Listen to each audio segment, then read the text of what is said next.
45 वर्ष के बाद ब्रह्मचर्य धारण करो, नहीं तो वासना का तूफान जवानी से भी ज्यादा तुम्हें नष्ट कर देगा। जरूर महापुरुषों ने अनुभव किया। उनका 45 वर्ष में ब्रह्मचर्य धारण कर लो एकदम। इसके बाद फिर, क्योंकि इसके बाद आपका फाइनल आ रहा है, अब फाइनल की तरफ चल रहे हो। क्या आएगा? बुढ़ापा। बुढ़ापा का मतलब मृत्यु, किसी भी क्षण कभी भी आ सकती है। अब जब शरीर मृत्यु की तरफ जाने वाली अवस्था का है, अकाल मृत्यु तो कभी भी हो सकती है, आयु कभी भी समाप्त हो सकती है, पर क्रम से बता रहे। आधी तो गई सोने में, बचपन गया बिल्कुल मूर्खता का अवस्था होती है, कुछ ज्ञान नहीं, सत असत का, शुभ अशुभ का, हित अहित का कोई ज्ञान नहीं रहता। जवानी आई तो भयंकर तूफान वासनाओं का। अब उतार आया तो जब बाढ़ घटता है, बाढ़ का पानी, तो बचता क्या है?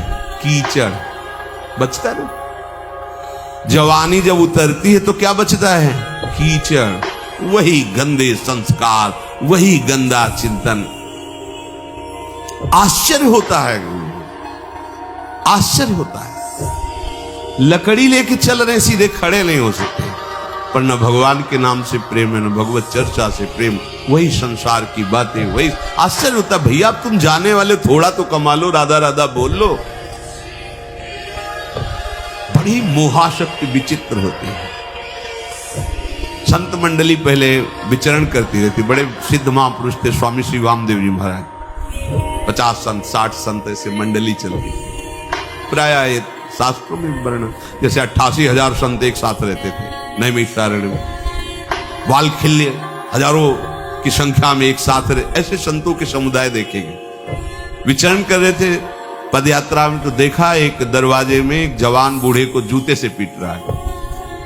तो मंडली से कहा तुम आगे चलो हमारे। वो जब जवान अंदर गया तो आ गए, बोले बाबा ये बड़ी कठोरता से आपको बोल रहा था और पीट रहा था, कौन था?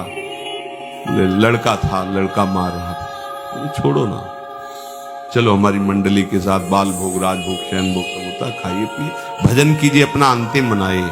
अरे बोले मेरा लड़का मेरे को मारा था, तेरे को परेशानी क्या? चल यहां से हट। वामदेव जी महाराज भगवान की माया को प्रणाम किए, धन्य पर जूता खा रहा है, डांट हमको रहा है। हम उससे कह रहे तेरे को भोजन देंगे तो भजन कर आखिरी बना ले, वो हम ही को डांट रहा है। ये माया ऐसी विचित्र कीचड़ छोड़ती है जवानी। ये कीचड़ है, वो निकल नहीं पा रहा कीचड़ से, मोह का कीचड़, काम का कीचड़। बुढ़ापे में जब ऐसी दशा हो गई कि कुछ करने की सामर्थ्य नहीं रह गई, कुछ करने की सामर्थ्य, आंखों में दिखाई नहीं दे रहा, कानों में सुनाई दे रहा नहीं दे रहा, शरीर कोई काम नहीं कर रहा है। अब वो बैठे बैठे गणित लगाया करता है राग द्वेष की। बहू ऐसा कर रही, लड़का ऐसा कर, जीवन भर कमा के मकान बनाया, हमने पैसा कमाया, वो हम ही को, वो हलवा और चाय पी के जाता है, हम मांगते रहते, हमें चाय भी नहीं देता।